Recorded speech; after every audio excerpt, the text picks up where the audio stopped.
Utah Valley had a pretty decent season last year. I know they lost their league score, but they returned a few other guys. You guys know much about them, or how do you approach these early season games? Well, I've seen them on video. I had a chance to coach against him a few years ago when Dick Hunsaker was there, who's still there, and so have a decent feel for style of play. And then I've had a chance to watch the one game that they played. I think it was Friday night. I have not seen the game that they played last night yet. But we've got a couple assistant coaches that are working on the scout, and I will be informed a little bit more on what they did last night, this afternoon at practice. At this point, is it more about yourselves and developing that kind of deal? Yeah, that's what I'm trying to concentrate on. More about what we need to work on, but at the same time, you need to respect your opponent. And Coach Hunsaker's been around a long time, had great success years ago at Ball State. Was on staff with Rick Majerus for a number of years, and his teams play very similar, good, solid basketball that Coach Majerus coached at Utah and most recently St. Louis. Yeah, this is Tom Hager here with the Moscow Pullman Daily News. I just wanted to ask Coach about how you're possibly going to defend Nick Thompson. It sounded like he had a really good game, last game for Utah Valley, 5 of 6 shooting. Obviously, you guys are coming off a great defensive performance. Any strategies on how you're going to limit him tomorrow? I'm not really sure yet on how we're going to try to guard Nick Thompson. I know he's a really good player, and there's been Thompsons that lighted up before in Beasley, so hopefully this one doesn't do the same as the last one. It looks like early on in the exhibition game against Eastern, it looks like DJ Sheldon is kind of looks like he's improved a little bit, maybe just benefiting from being on the floor a little more. What have you seen from him, especially in the rebounding end, I guess? DJ did a great job on the glass the other night, and even in the exhibition game did a good job rebounding. I think what he needs to do more than anything else to take a step forward is just to kind of relax and let the game come to him. And when he does that, he's got a lot of talent. He can do some good things. But he's anxious to play, and his motor is running, which can be a really positive thing.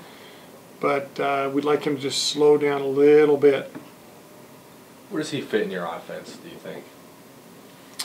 In time, I think he's going to be that guy that can step out and shoot that 15, 18, maybe even 20-footer. He's proven it before that he's a decent shooter out there.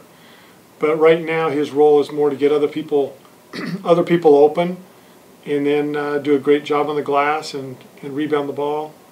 And then also be a quality defender, which he's capable of being.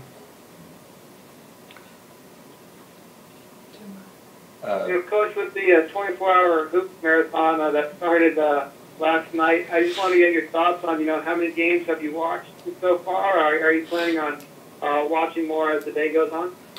I haven't had a chance to watch any of those games yet, but I know there's been some good games. I see where Gonzaga beat up on West Virginia, and I think UMass hit a shot today to beat somebody at the buzzer, but I've not had a chance to watch any of those. I'm really just studying our team and Utah Valley right now. I do know Kansas plays later this afternoon or this evening, and I'll get a chance to watch them maybe tonight for a little bit. But no, I'm concentrating more on what we need to prepare for here in the next few days. Sure. Health-wise, how are you guys doing? I know it's early, but gosh, that thing is day to day. A week ago, we had 3 guys sit out of practice. A week ago tomorrow, last Wednesday, and Dexter Curtis-Drew was in a boot. Royce Woolridge hurt his back during practice. Will DiOrio hurt his wrist. So again, last Wednesday, none of those 3 kids practiced, and then fortunately our trainers were able to get them back and to a point where they were able to perform Saturday against Eastern. Right now, everything's good. As far as I know, everything is great. But that stuff can change day to day. What, Dexter have an ankle? Or? Yeah, he tweaked it the last play of the game against St. Martin's in the exhibition game. They took a shot with, 30, 35 seconds to go in the game, and Dexter went up to get the rebound, and didn't even get the rebound. You'd hope he at least gets the rebound out of it, but he got bumped on his way down, came down a little bit awkward, and tweaked his ankle. It was in a boot for 2 days, but then, that was just a walk around campus. It wasn't super serious, but it was just to protect his foot during the school day as he was walking around. But he did not practice those 2 days either. You expect all those guys to be available tomorrow, though? Yeah, they're all doing fine. Chris Todd, Daily Evergreen. Do you have any challenges running the offense without a traditional point guard? No, I've spent enough years now where, really, I wouldn't be surprised if it's been about half of the years I've coached where we either had a traditional point guard or a non-traditional point guard. They are hard to come by nowadays. And so we are getting by with what I think a lot of people would say a non-traditional point guard. But fortunately, I've been in this situation before, and there's been some good teams that I've been a part of or seen play without your traditional point guard. So we're just going to go without that, just like teams go without maybe a center sometimes or a wing. We're going out there every night with the people we've got, and they're going to do what it takes to get the job done covering that role. Okay, we're ready for questions on the phone now, so go ahead, everybody. Christian, so with Cougs fans, just wondering with really signing approaching, about how many kids do you think you'll land in the early period? We're anticipating to land 3 guys here in the next few days.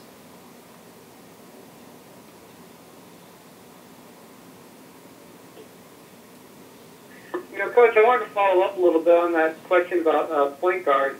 When was the last time that you had this non-traditional kind of roster, or is this something completely unique and new for you?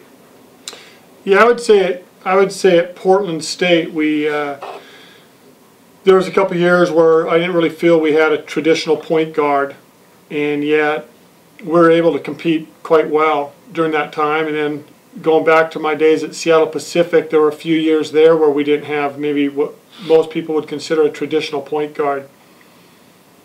Being from Seattle, I think I got a good taste of that when when Gary Payton came out and was on the Sonics, and he became more and more of a scoring point guard, and I think that's kind of the direction that position has gone, where you're really, really good players that can play at this level, they can also score.